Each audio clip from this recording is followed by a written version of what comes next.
नमस्कार, मी अक्षरा पाटील. पुस्तक वाचन या यूट्यूब चॅनलमध्ये आपणा सर्वांचं खूप मनापासून स्वागत. मित्रांनो, शिवाजी सावंत लिखित मृत्युंजय या कादंबरीचा आपण वाचन करीत आहोत.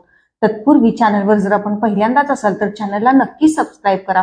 त्याचबरोबर व्हिडिओ आपल्या मित्रमैत्रिणींना, नातेवाईकांना जरूर शेअर करा.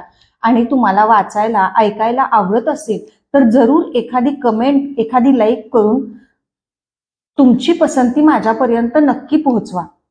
कर्ण यामधील 36वा भाग हा जवळजवळ 20 पानांचा आहे आणि सोयीनुसार 36A आणि 36B अशा 2 भागांमध्ये त्याची विभागणी केली आहे. कर्ण 36B. एक वेळ आकाशातून पाहून त्यांच्या वयाचा मान राखण्यासाठी वाकून त्यांना नमस्कार करून ताठ मानेनं मी म्हणालो, कर्ण. दोन्ही हात उंचावून नगरजनांना उद्देशून गोल फिरून मोठ्यानं ओरडून सांगितलं, सामर्थ्याची पूजा करणाऱ्या या हस्तिनापुरातल्या न्यायप्रिय नगरवासियांनो, मी कर्ण या राजकुमार अर्जुनानं आता इथं केलेले सर्वच्या सर्व पराक्रम करण्यास तयार आहे. तुम्ही मला संधी द्याल काय? आखाड्यातले सगळे नगरजन एकदम उठून उभे राहिले. सगळेजण हात उंचावीत, उत्तरीय उडवीत आरोळ्या मारू लागले. त्याला संधी द्या, त्याला संधी द्या. राजकुमार अर्जुन निर्विवाद अजिंक्य ठरू द्या. आरोळ्या ऐकून महाराज धृतराष्ट्र उभे राहिले. त्यांनी शेजारी बसलेल्या पितामह भीष्मांना काहीतरी विचारलं. हातातील राजदंड त्यांनी उंचावताच सगळं पटांगण शांत झालं. घनगंभीर आवाजात महाराज मोठ्यानं म्हणाले, हा सामर्थ्याची कसोटी लावणारा आखाडा आहे. इथं हस्तिनापुरातील कुठलाही वीर आपलं सामर्थ्य प्रकट करू शकतो. गुरुदेव, त्या धाडशी तरुणाला संधी द्या. चोहो बाजूंनी टाळ्या आणि घोषणा यांनी त्या भाषणाचं उत्स्फूर्त स्वागत झालं. सगळा आखाडा उतू जाणाऱ्या दुधासारखा क्षणाक्षणाला आत्यंतिक उत्सुकतेनं फुगू लागला. उठलेले प्रेक्षक पुन्हा मांड ठोकून खाली बसले. गुरुदेव द्रोण, कृपाचार्य आणि अर्जुन चौथऱ्यापासून दूर जाऊन उभे राहिले. मी राजकुलातील लोकांच्याकडे एकदा पाहिलं. तिथं विदुर, महाराज धृतराष्ट्र, पितामह भीष्म, शकुनी मामा, अमात्य वृषवर्मा आणि आमंत्रित राजे बसले होते. त्यांच्या पायथ्याशी सगळे राजकुमार बसले होते. त्यात दुर्योधन, दुःशासन, दुर्मुख, दुष्कर, विकर्ण, भीम, नकुल, सहदेव आणि युधिष्ठिर होते.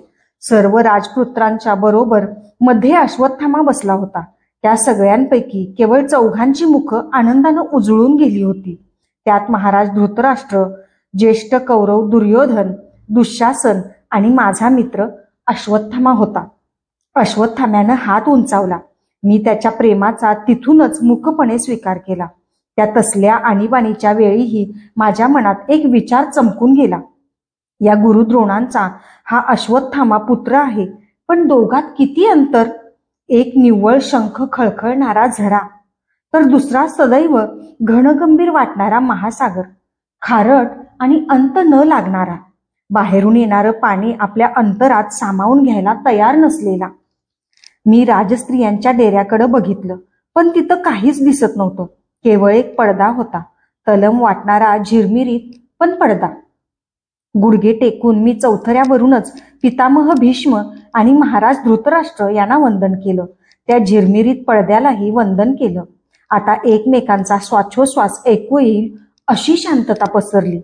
ज्या क्षणासाठी हा कर्ण 6 वर्ष तळमळत होता, ज्या क्षणांसाठी त्यानं रात्रीचा दिवस केला होता, ज्या क्षणाची वाट पाहताना त्याच्या धीराचे सर्व बांध फुटले होते, तो हा क्षण होता.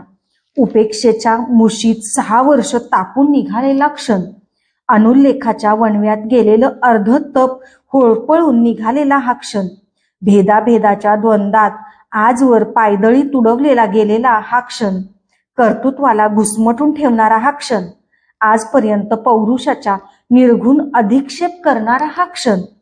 आज एकतर हा कर्ण ती नीलकमलांची माला गळ्यात घालून विजयी वीर म्हणून परतेल, नाहीतर पराभूत झालेल्या कर्णाचं प्रेत तुडवून मगच नगरजन परत जातील. अन्य काही घडणार नाही. या स्पर्धेचा शेवट हाच असेल, निखळ विजय किंवा मरण.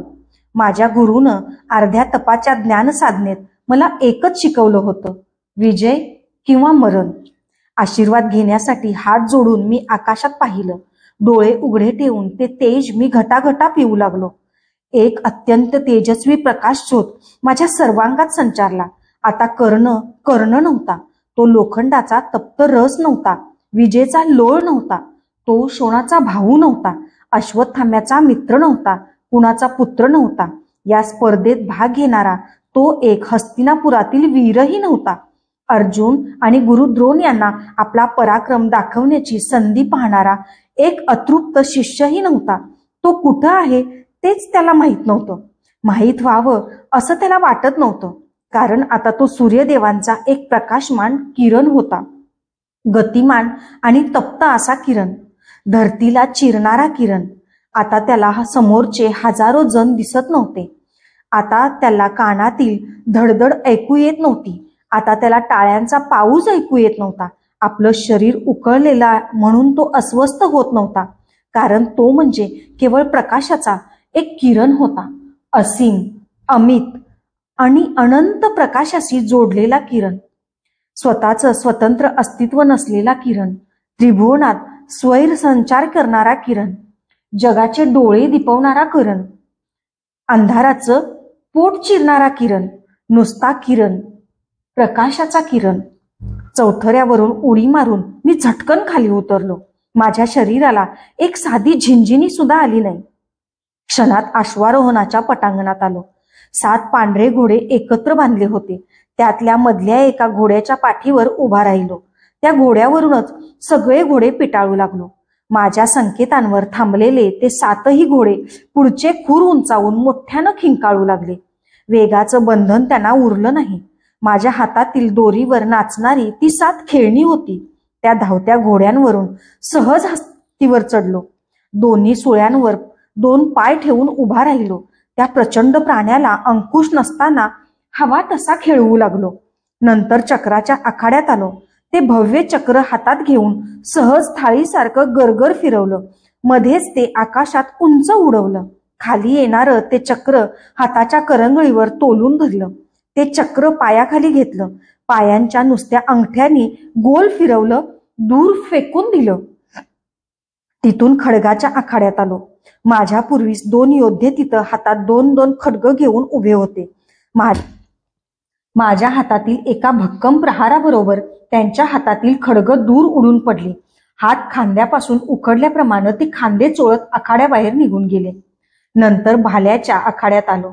5 वेगवेगळे भाले एकाच हातात घेऊन दुरून धावत येऊन समोरच्या 5 लक्षात ते मी एकाच वेळी अचूकपणे मारले. परत धावत येऊन 5 भाले पूर्वीच्या घुसलेल्या भाल्यांच्या लाकडी शेपटात मारले. भाल्यांची फेक आणि भाल्यांची चवड तयार होऊ लागली. राजस्त्रियांच्या डेऱ्यासमोर असलेल्या मल्लांच्या आखाड्यात आलो. त्या आखाड्यात 3 प्रतिस्पर्धी उभे होते, पण ते तिघेही मला मातीच्या ढिगासारखे वाटले. अंगावरचं पांघरलेलं तांबडं वस्त्र मी दूर फेकताच त्यातल्या 2 ढिगांनी माझं पिकलेल्या लिंबासारखं पिवळं धमक्क शरीर बघून न खेळताच हात वर करून आपला पराभव मान्य केला. एकानं मात्र सरळ मला द्वंद्वासाठी आव्हान दिलं. द्वंद्व, विजय किंवा मरण. तो माझ्या अंगावर दाट ओठ खाऊन आला, पण क्षणात माझा बाहुकंटक डाव त्याच्या गळ्याभोवती पडला.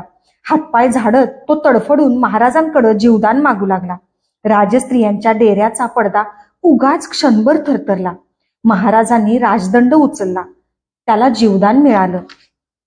शेवटी धनुर्धराचा वेश चढवून मी त्या मधल्या चौतऱ्याकडे चालू लागलो. माझ्या अंगावर पिवळं वस्त्र होतं. खांद्यावर निळं उत्तरीय होतं. धीमी पावलं टाकीत मी चौथऱ्याच्या पायदंड्या चढू लागलो. साळींद्राच्या शरीरातून शेकडो टोकदार नलिका एकाच वेळी बाहेर सुटतात तसे अनेक बाण माझ्या धनुष्यातून वेगानं सुटू लागले. वारुळात नाग घुसतात तसे ते लक्षात घुसू लागले. एक जिद्म बाण मी सोडला. मधले असंख्य अडथळे चुकवून तो वाकडा तिकडा होत समोरच्या लक्षात अचूक घुसला. आकाशात फेकलेल्या फळांचे माझ्या बाणांनी असंख्य तुकडे होऊ लागले. इतके बारीक तुकडे की वर जाताना फळ दिसे, पण खाली मात्र बारीक चूर्ण पडू लागलं. आता शेवटचा हात मला करावयाचा होता. आवाजाचा लक्षभेद. केवळ आवाज ऐकून लक्ष टिपायचं हा महत्वाचा लक्षभेद होता. सगळं वातावरण शांत होतं. लक्ष भेदापूर्वी माझे डोळे वस्त्रानं बांधले गेले. एक सुची बाण हातात घेऊन मी तो ओठाला लावला. मला आता गुरूंचं स्मरण करावं असं सुद्धा वाटलं नाही, कारण मी कोण होतो तो माझं मलाच माहीत नव्हतं. प्रकाशाच्या किरणाला गुरु कोण आणि आशीर्वाद कसला? ते कुत्र माझ्या मागं बांधण्यात आलं. ते भुंकावं म्हणून एक सेवक त्याला तीक्ष्ण भाल्याच्या पात्यानं दुरून टोचणार होता. पण टोचणारा, कुत्र, भाला यापैकी काहीच विचारात घ्यायचं नाही. आता फक्त आवाजाचा लक्षभेद, फुटून कानावर आदळणाऱ्या ध्वनी लहरींवर मन केंद्रित. माझ्या सर्वांगाचे कान झाले. सावधानतेचा संकेत मला मिळाला. माझ्या कानांचे डोळे आवाजाचं लक्ष शोधू लागले. आता कानांवर पडेल तो आवाजाचा पहिलाच स्पंद झटक्यात टिपायचा होता. सगळीकडे स्मशान शांतता पसरली. श्वास सुद्धा रोखले होते. एकमेकांच्या हृदयाची धडधड ऐकू यावी अशी नीरव निश्चल शांतता होती. आवाजाचा एक मंजूळ स्वर माझ्या कानांवर आदळला. बाण धनुष्यातून सुटला नाही, तोच कुत्र्याचं भुंकणं ऐकू आलं. सगळं एका क्षणात होऊन गेलं. बाण धनुष्यातून सुटला होता. मी डोळ्यावरचं वस्त्र अधीरपणे बाजूला सारून कुत्र्याकडे पाहिलं. ते अजूनही भुंकत होतं. तो बाण कुत्र्याच्या तोंडात बसला नव्हता. माझा लक्षवेध चुकला होता. जीवन गरगरलं होतं. अंगातील तो तेजाचा झोत कुठंतरी निघून गेला. मला एकदम थकल्यासारखं वाटू लागलं. ग्लानी येऊ लागली. सगळीकडं घोषणांचा पाऊस पडू लागला. पांडुपुत्र अर्जुनाचा विजय असो, गुरुवर्य द्रोणांचा विजय असो. मर्मभेद करणाऱ्या लक्ष ओठातून स्फुरलेल्या लक्ष घोषणा. असं कसं झालं? आवाजाचा लक्षभेद कसा चुकला? तो मंजूळ आवाज कसला? कुत्र्यानं आपला स्वर बदलला की काय? मग माझा वाण कुठं गेला? असंख्य प्रश्नांच्या विजा माझ्या मनाच्या कोंदटलेल्या ढगाळ आकाशात चमकू लागल्या. पायांखालचा चौथरा सरकतो आहे असं वाटू लागलं. मी कुठं होतो? पृथ्वीवर, स्वर्गात की नरकात? पांडुपुत्र अर्जुनाचा जय जयकार करणारी ही नरकातील भूतावळ आहे की काय? सगळा आखाडा माझ्या भोवती गोल गरगर फिरू लागला. मस्तक मांडीत खुपसत मटकन खालीच बसलो. माझ्या पायात ती नीलकमलांची माला होती, मानाची माला. तिचे हजारो तुकडे करून ते स्वैर फेकून द्यावेत म्हणून ती मी उंचावली. इतक्यात गुरु द्रोण आणि अर्जुन चौथऱ्यावर आले. कसा तरी उठून उभा राहिलो. माझ्या हातातील माला गुरु द्रोणांनी आपल्या हातात घेतली, अर्जुनाचं अभिनंदन करण्यासाठी. भीम, युधिष्ठिर सगळे चौथऱ्याकडे ओरडत धावले. कर्ण योद्ध्यांच्या राज्यातील भिकारी ठरला. कर्ण समर्थाच्या जगातील कीटक ठरला, कारण त्याच्याजवळ आवाजाचा लक्षभेद नाही. जगाला थरारून सोडणारा तो अचूक बाण त्याच्याजवळ नाही. हा बाण त्याच्याजवळ, त्यालाच जगात किंमत. जग हे सामर्थ्याची पूजा करतं. हे सामर्थ्याचे पायदूत. जगात मानानं मिरवायचं असेल तर हा आवाजाचा लक्षभेद शिकलाच पाहिजे. तिथं असेल तिथं जाऊन त्यानं ही विद्या घेतलीच पाहिजे. तरच जग त्याला मानेल. अन्यथा तो उपेक्षितच राहील, वंचितच राहील. मी चौथऱ्यावरून तोंडघशी उडी मारली असती तर माझं कपाळ फुटलं नसतं. माझं मन असहाय्यपणे आक्रंदन करू लागलं. काय करू? काय करू? चौथऱ्यावरून सरळ तोंडावर उडी मारावी आणि कपाळ मोक्ष करून घ्यावा असं मला पुन्हा पुन्हा वाटलं. पण वास्तविकता ही क्रूर असते. कधी कधी ती माणसाला सरळ मरू सुद्धा देत नाही. कारण माझं शरीर अभेद्य होतं. या धुंद मानवांच्या राज्यात या कर्णाला आता कोण सावरणार? एकटा त्याचा भाऊ शोण. माझे डोळे गरगरत शोणाला शोधू लागले. महाद्वारापाशी उभा राहून तो अक्षरशः उत्तरीयानं आपले डोळे पुसत होता. त्याच्या भावाचा हा जीवघेणा मर्मभेदी पराभव त्याच्या भावनाप्रधान हृदयाचे सततशः तुकडे करीत होता. त्याची समजूत घातली पाहिजे. मी सावरून चौथऱ्याच्या पायदंड्या उतरू लागलो. गुरु द्रोणांनी नीलकमलांची माला अर्जुनाच्या गळ्यात घालण्यासाठी हात उंचावला. सगळीकडं एकच कल्लोळ झाला.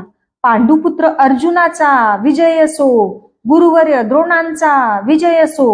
इतक्यात महाराज धृतराष्ट्रांच्या हातातील राजदंड आपल्या हातात घेऊन तो आकाशात उंचावीत पितामह भीष्म थरथरत्या स्वरात मोठ्यानं ओरडले, थांबा!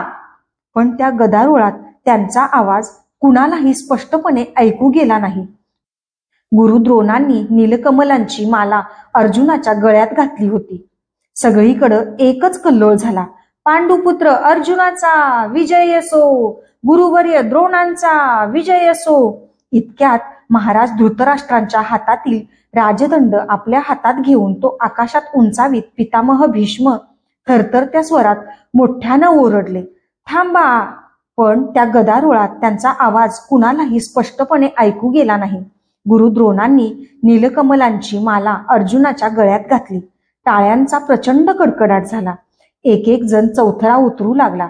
मी जिवंत आहे की मृत ते माझं मलाच नीट कळेना. एवढा संभ्रम माझ्या भोवती दाटला होता. पितामह भीष्म थरथर कापत होते. त्यांच्या हातातील कुरुकुलाचा सोनेरी राजदंड डळमळू लागला. हातातील राजदंड उंच उंच उचलून एकसारखे हात हलवीत नगरजनांना संकेत करू लागले. राजकुमार अर्जुनानं ते बघितलं. त्यानं हात उंच करून सर्वांना थांबण्याचा निकराचा संकेत करताच सगळा आखाडा शांत झाला. पितामह भीष्मांचा कंपित पण कणीमय धारदार आवाज ती शांतता चिरू लागला. गुरुद्रोण आणि हस्तिनापुरातल्या नगरवासियांनो, मी गंगापुत्र ज्येष्ठ कौरव भीष्म सांगतो आहे. अर्जुन आजचा सर्वश्रेष्ठ धनुर्धर नाही. सगळ्यांची हृदय पुन्हा धडकू लागली. सगळ्या आखाड्यावर कुतूहलाचं किचकट जाळं पसरलं. नगरजन कुजबुज करू लागले. कुणीतरी मोठ्यानं ओरडलं, मग पितामह कोण आहे? सर्वश्रेष्ठ धनुर्धर तुम्हीच सांगा. कर्ण पितामहांचा गणगंभीर आवाज सगळ्यांच्या कानात बाणासारखा घुसला. मी आणि शोण महाद्वारातून बाहेर पडणार होतो, पण तो आवाज ऐकताच आम्ही परतलो. तो कसा? गुरुद्रोणांनी त्यांना लागलीच विचारलं. गुरुद्रोण, अर्जुनाच्या प्रेमानं तुम्हाला आंधळं बनविलं आहे. नुसतंच आंधळं नाही तर बहिरं सुद्धा. प्रेम मग ते वाजवीपेक्षा अधिक असेल, तोही दुर्गुणच. सांगा पितामह, काय झालं? चारीकडून आवाज उठला. आवाजाचा लक्षभेद जाणण्याची पात्रता या आखाड्यात केवळ 4च लोकात आहे. एक कर्ण, दुसरे द्रोण, तिसरा अर्जुन आणि चौथा मी. हात उंचावून पितामह म्हणाले. आता आखाड्यात एकट्या पितामह भीष्मांकडे लोक पाहू लागले. कुरुकुलाचं ते निखळ सत्य आपल्या धारदार जिभेनं सगळ्या लोकांचे लचके तोडू लागले. दाढीचे पांढरे शुभ्र केस हलू लागले. या चौघांपैकी कर्ण अर्जुनाप्रमाणे स्पर्धक होता. त्याला डोळ्यांवरच्या वस्त्रामुळं त्याचे बाण स्वतःला पाहता आले नाहीत. राहिलो अर्जुन, मी आणि द्रोण. पण अर्जुनाचं आणि द्रोणांचं लक्ष केवळ कुत्र्याच्या भुंकण्याकडे राहिलं. त्यांनी दुसरं काहीच ऐकलं नाही. पण मी सांगतो, कुत्र्याच्या भुंकण्यापूर्वी एक मंजूळ आवाज आला होता. त्या वीर कर्णानं तो आवाज अचूक टिपला आहे. म्हणून कुरुकुलाचं भूषण असलेली ती माला आज कर्णाच्या गळ्यात पडायला पाहिजे होती. कसला आवाज पितामह? सगळीकडून प्रश्नांचा वर्षाव झाला. कसला आवाज? कसला आवाज? मला गंगेकाठी पहिल्या प्रथम पितामह भीष्मांची गाठ पडली होती, तो प्रसंग आठवला. त्यावेळी ते म्हणाले होते, या गंगेवर माझ्यापूर्वी येणारा तू पहिलाच माणूस आहेस. माझं मन भरून आलं. ते मला आतून सांगू लागलं, पितामह, या हस्तिनापुरात मी पाहिलेले तुम्हीच पहिले निर्गवी आणि सत्यवचनी पुरुष श्रेष्ठ आहात. धन्य आहे तुमच्या सत्यनिष्ठेची. आपला आवाज स्थिर करून तो उंचावीत ते म्हणाले, कुत्र्याच्या भुंकण्यापूर्वी समोरच्या तमाल वृक्षावर एक पत्ररथ पक्षी आपल्या पिलाच्या चोचीत चारा घालून चिवचिवली होती. कर्णानं तो आवाज कानावर पडताच क्षणात अचूक टिपला आहे. अजूनही समोरच्या वृक्षावर ती पक्षीन भेदरून आपल्या तोंडात तसाच तो बाण घेऊन बसलेली मला इथून स्पष्ट दिसते आहे. हा लक्षभेद अर्जुनापेक्षा कितीतरी सरस आणि श्रेष्ठ आहे. कर्ण आजचा सर्वश्रेष्ठ वीर आहे. एका तमालाच्या झाडाकडं त्यांनी बोट केलं. त्यांच्या बोटांच्या दिशेनं हजारो डोळे सरसर धावले. पण उत्सुक पारधी त्या झाडाकडं धावला. आरोळ्यांच्या आवाजानं गांगरून गेलेल्या एका पक्षिणीला त्यानं कौशल्यानं पकडून आणलं. ती पक्षीण त्यानं पितामहांच्या हातात दिली. त्यांनी तिच्या चोचीत अडकलेला माझा सूचीबाण उपसला. परत तिनं तोच नाजूक मंजूळ चिवचिवाट केला. मला तो ऐकताच सर्व प्रकाराची संगती लागली. तिला त्यांनी आकाशात सोडून दिलं. चिवचिवत ती आपल्या घरट्याकडं फडफड करीत निघून गेली. सगळीकडं टाळ्यांचा कडकडाट झाला. शोणानं महाद्वारात मला आनंदानं कडकडून मिठी मारली. सगळीकडं घोषणांचा पाऊस पडला. वीर कर्णाचा विजय असो, पितामह भीष्मांचा विजय असो. वातावरणातला कण अन कण गंगेतल्या जलबिंदूसारखा थुईथुई नाचू लागला. कुठल्या तरी अशोकाच्या एका कोकिळ ताणांवर ताणा घेऊ लागला. माझ्या मनात अनेक परस्पर विरोधी भावनांचा संमिश्र गोंधळ झाला. पितामह भीष्मांबद्दलच्या आदरानं क्षणात मन भरून येऊ लागलं, तर क्षणात घाईघाईनं अर्जुनाच्या गळ्यात अजिंक्यपदाची मानाची माला घालणाऱ्या द्रोणांच्या तिरस्कारानं ते पेटू लागलं.